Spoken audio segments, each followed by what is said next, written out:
اس لیے میں نے سوچا کچھ شب برات کی بات بھی ہو جائے تاکہ صبح دوپہر کا ہم اس رات میں اٹھا سکتے ہیں، اسے اٹھا لیا۔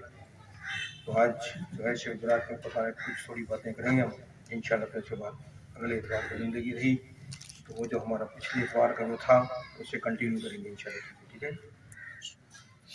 بسم اللہ الرحمن الرحیم۔ شب برات شعبان المعظم کی 15ویں رات جو کہ بہت فضیلت، برکت اور مغفرت اور عبادت کی رات ہے۔ یہ وہ رات ہے جس میں اللہ تعالیٰ کثرت سے برکتیں اور رحمتیں نازل فرماتا ہے اور گناہ گاروں کی بخشش کرتا ہے۔ احادیث کے مطابق اس رات تمام مخلوق کے سال بھر کے اعمال اللہ تعالیٰ کے حضور پیش کیے جاتے ہیں، رزق و زندگی کے فیصلے ہوتے ہیں۔ اس رات خصوصی عبادت، نوافل اور استغفار کی فضیلت بیان کی گئی ہے۔ اللہ تعالیٰ سورہ دخان کی آیت نمبر 3 اور 4 میں فرماتا ہے، بسم اللہ الرحمن الرحیم، انا انزلناہ فی لیلۃ مبارکۃ انا کنا منذرین۔ آیت نمبر 3 سورہ دخان، انا انزلناہ فی لیلۃ مبارکۃ انا کنا منذرین، یقیناً ہم نے اسے ایک بابرکت رات میں اتارا ہے، بے شک ہم ڈرانے والے ہیں۔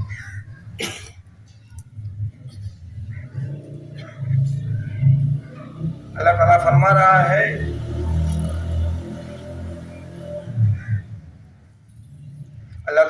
رہا ہے، کہ یقیناً اس کتاب کے مصنف محمد صلی اللہ علیہ وسلم نہیں بلکہ ہم ہیں۔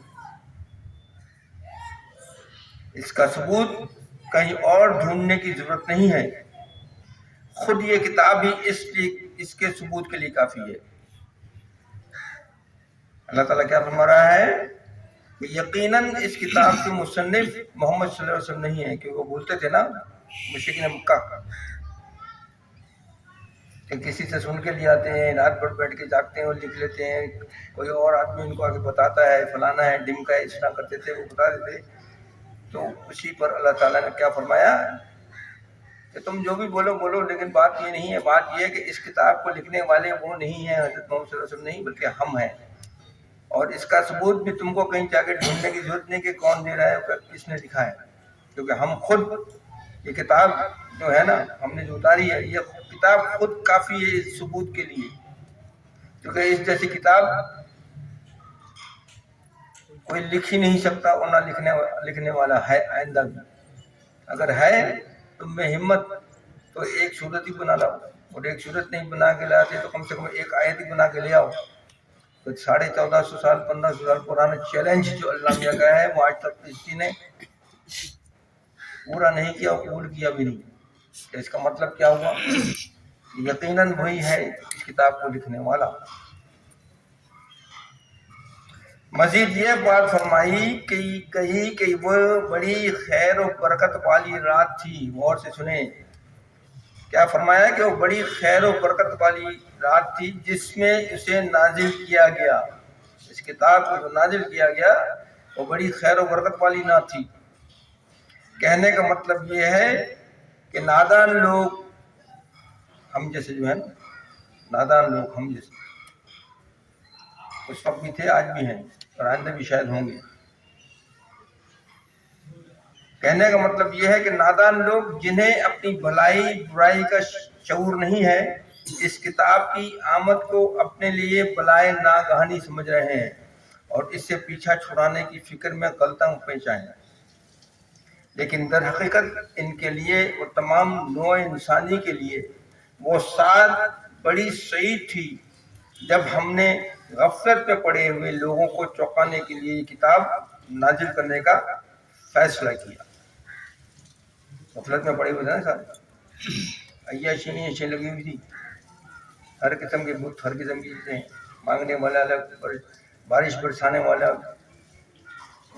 زندگی دینے والا، موت دینے والا الگ، ایک اللہ پہ تو یقین تھا ہی نہیں۔ تو اور اس کتاب کو اس لیے نہیں مانتے تھے کہ یہ ہمارے باپ دادا نے جو بنا کے چلایا ہوا ہے اصول، ہم اس کو کیسے چھوڑ دیں بھائی. اور اسی لیے اللہ میں نے کیا کہا کہ نادان لوگ، آج بھی ہم نادانی کر رہے ہیں نا، انہیں باتوں کی نادانی کر رہے ہیں. ذرا کسی کو بولو یہ تو میرے باپ دادا کرتے تھے، میں کیوں مت کروں بھائی. آج بھی ہم نادانی کر رہے ہیں، سمجھنے کے لیے تیار نہیں ہے. اس لیے میں نے کہا کہ آج بھی موجود ہے اور آئندہ بھی موجود رہیں گے. فکر کرنے کی ضرورت نہیں ہے آپ کو، ہم کو، کسی کو. سمجھے نا؟ وہی کیوں کہ وہ یہ کتاب تو بڑے بڑوں کی جو ہے اس نے اتار دی ہے، تو پھر وہ کیسے مانیں گے؟ انہیں ماننے کے لیے تیار ہی نہیں ہے نا، تو کیسے مانیں گے؟ اور وہ بہت بات کیا فرمایا اللہ تعالیٰ کہ یہ تو بڑی حقیقت بات میں بتا رہا ہوں کہ تمام نوع انسانی کے لیے وہ سات بڑی صحیح تھی، یعنی بڑی خوشی کی رات تھی جس وقت یہ کتاب کو اتارا گیا. تمام نوع انسان کے لیے، صرف مسلمانوں کے لیے نہیں، تمام نوع انسانی کے لیے وہ رات بڑی خوشی کی رات تھی جب یہ اس کتاب کو ہم نے نازل کیا. کن کے لیے؟ وہ جو غفلت میں پڑے ہیں نا، ان کو چونکا دیا جائے کہ دیکھو دنیا میں یہ بھی ہوتا ہے نا کوئی چیز ایسی ہے نا، کہتے ہیں چونک جاتا ہے نا کہ یہ کیسے ممکن ہوا. تو وہی چونکانے کے لیے ہم نے ایک خاص طور پر فیصلہ کیا اس رات میں اس کتاب کو اتارنے کا. اس رات میں قرآن نازل کرنے کا مطلب بعض مفسرین نے یہ لیا ہے کہ نزول قرآن کا سلسلہ اس رات میں شروع ہوا، اور بعض مفسرین اس کا یہ مطلب لیتے ہیں اس میں پورا قرآن ام الکتاب سے منتقل کر کے حامل وحی فرشتوں کے حوالے کر دیا گیا. الگ الگ مفسرین کی اپنی رائے ہے. بعض مفسرین یہ کہتے ہیں کہ یہ جب مطلب اس رات میں جب قرآن مجید کو نازل کیا گیا تو اسی دن سے قرآن کا نزول شروع ہو چکا ہے. اور بعض مفسرین یہ کہتے ہیں کہ نہیں، ایسا نہیں ہے.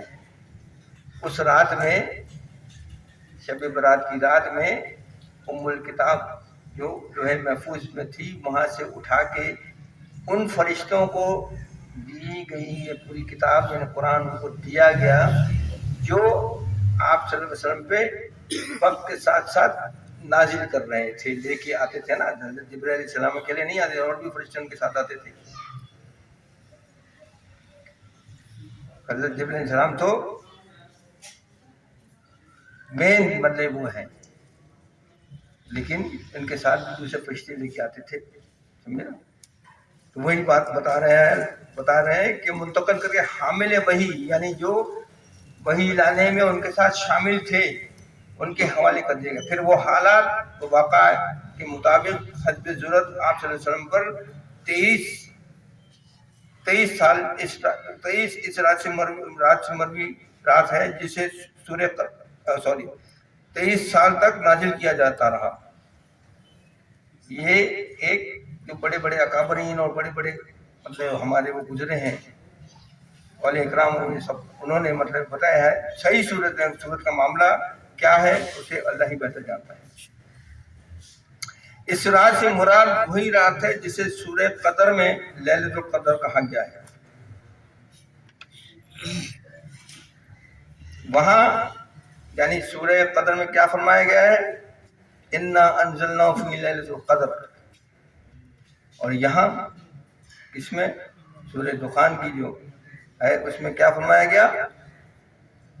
انا انزلنا فی لیلۃ مبارکۃ. پھر اس بات کو بھی واضح کر دیا ہے قرآن نے کہ وہ ماہ رمضان کی ایک رات تھی، یعنی انا انزلنا فی لیلۃ القدر کی جو رات ہے وہ بھی ایک رات تھی اور یہ بھی ایک رات ہے. دونوں میں فرق بتایا ہے کہ کیا فرق ہے. اسی رات کیا فرمایا پھر یہ بھی قرآن میں بتا دیا گیا کہ وہ ماہ رمضان کی ایک رات تھی. فیہا یفرق کل امر حکیم. اسی رات میں ہر ایک مضبوط کام کا فیصلہ کیا جاتا ہے. اس رات میں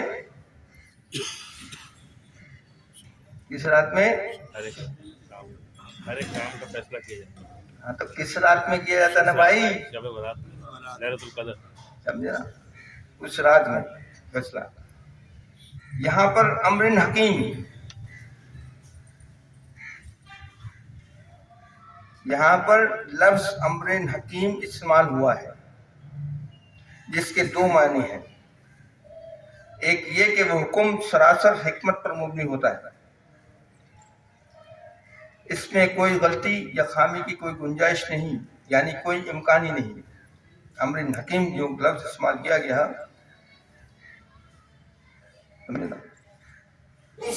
دوسرے یہ کہ وہ ایک پختہ اور محکم فیصلہ ہوتا ہے، اسے بدل جائیں کسی کے بس کی بات نہیں.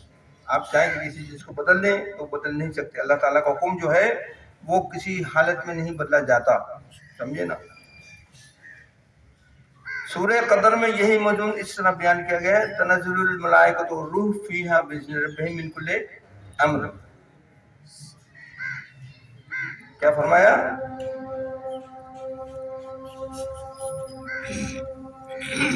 چلیے 5 منٹ اور آپ لے لیں گے، نماز کے بعد پھر دیکھتے ہیں.